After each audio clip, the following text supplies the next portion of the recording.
Olá, eu sou Monique Pinho, sou arquiteta e trabalho com projetos de saúde desde 2002. No vídeo de hoje nós vamos falar sobre circulações verticais em hospitais. Eu fiz um vídeo há um tempo atrás sobre os acessos hospitalares, onde eu falei de uma escada com refúgio e eu disse no vídeo que eu ia explicar como a gente vai calcular. Então fica aqui até o final que hoje eu vou te explicar como fazer essa conta. Vamos começar pelo básico. A escada, ela precisa ter de largura 1,50 m se for usada por paciente e 1,20 m se for usada por funcionários e outras pessoas. A rampa, idem. Na rampa a gente tem que prestar atenção nas alturas do corrimão. Corrimão de 92 e o corrimão de 70 de altura para cadeirantes. Tá?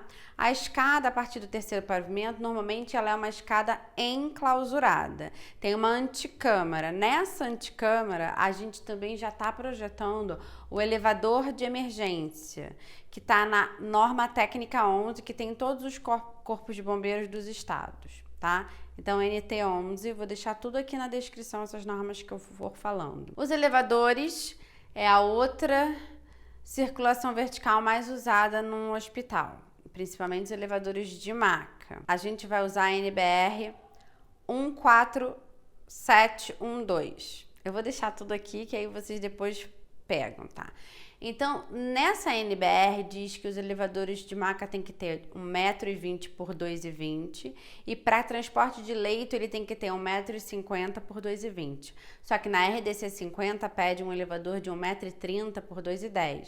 Então, qual seguir? Eu seguiria o da NBR, porque sempre a gente tem que usar a legislação que for mais restritiva. Essa é mais restritiva do que a da Anvisa, a RDC 50. A NBR 5665 é sobre cálculo de tráfego de elevadores, tá?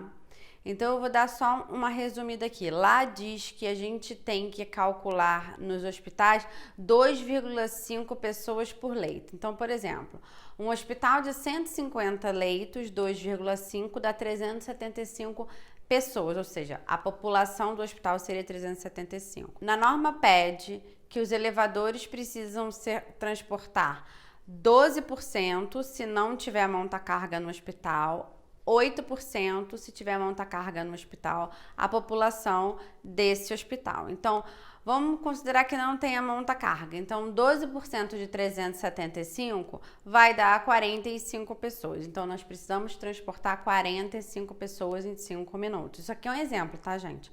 Não é todos os hospitais de 150 leitos, tá? Então, como que a gente vai calcular quantos elevadores precisam? Você descobre quantas pessoas cabem nesses elevadores de maca, então fica ali de 12, 15, tem alguns de 21.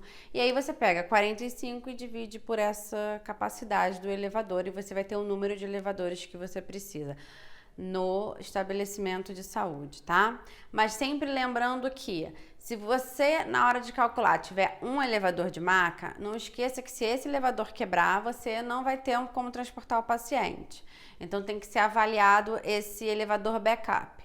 Idem para elevadores sociais e de serviço, eles também precisam ser pensados nessa quantidade certa. Então, assim, nesse meu exemplo de 150 leitos, eu teria no mínimo 5 elevadores, 2 de maca e 3 sociais, sendo que 2 eu ia usar para serviço. Eu faria desse jeito. Mas eu tenho exemplos aqui de projetos de 220 leitos com 8 elevadores, entendeu?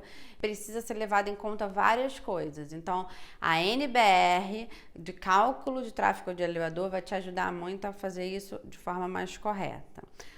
Outra circulação vertical importante que a gente tem nos hospitais são os correios pneumáticos, porque não usamos mais tubo de queda para roupa suja, apesar de estar na legislação, mas correio pneumático é muito interessante, porque são tubos pressurizados, né, onde você tem a cabine que você designa para onde vai o que tiver dentro da cápsula, que podem ser exames, pode ser laudo, pode ser medicamentos, então é muito útil, é diminuir a quantidade de funcionários, de colaboradores trafegando pelo hospital. E por último, apesar de não ser uma circulação, mas algo que a gente não deve esquecer, são os shafts. Os shafts de elétrica, shafts de rede, shafts de hidrossanitário, sempre separados, sempre que possível, lembrar de colocá-los no projeto porque eles são fundamentais para uma boa execução. Bom, agora eu vou falar da área de refúgio que eu falei que eu ia explicar como a gente faz a conta, tá? Então, as escadas, elas precisam estar a 35 metros no máximo de distância entre a porta da escada e a última porta de acesso. Ou seja, se você tiver uma circulação de 60 metros, você não pode ter duas escadas na extremidade, você tem que ter uma mais ou menos a cada 30 metros, tá? A área de refúgio é calculada como? Você só vai ter essa área nos andares de internação. Então, você vai pegar a quantidade de leitos que você tem naquele andar. Exemplo, tenho 20 leitos nesse andar. Então, você vai pegar 25% desses leitos, ou seja, 5 leitos, e multiplicar pela área que ocupa uma maca e uma cadeira de rodas. Uma maca ocupa 2 metros quadrados, uma cadeira de rodas ocupa 0,7. Se a gente somar a 2,7, vamos arredondar para 3. Então, para 5 leitos, que são os 25% necessários, multiplicado por 3, a gente teria aí no mínimo 15 metros quadrados dessa área de refúgio, que na verdade é uma grande antecâmara. Mas vale sempre testar. É bom você pegar o projeto, colocar lá as 5 macas, as 5 cadeiras e ver se realmente cabe nesses 15 metros, porque tem que ter área de manobra ali das macas, entendeu? Então, não adianta só ter a área mínima, mas também tem que atender à necessidade. Bom, falei muitas coisas, eu espero que esse vídeo não tenha ficado longo, que você tenha entendido. Se ficar alguma dúvida, você deixa nos comentários. Eu gravei uma aula no meu curso falando sobre isso, ela durou meia hora, então é bastante interessante, tem muita informação e espero poder ajudar, tá bom? Nos vemos por aqui, aproveita e deixa um like, tá? Um abraço!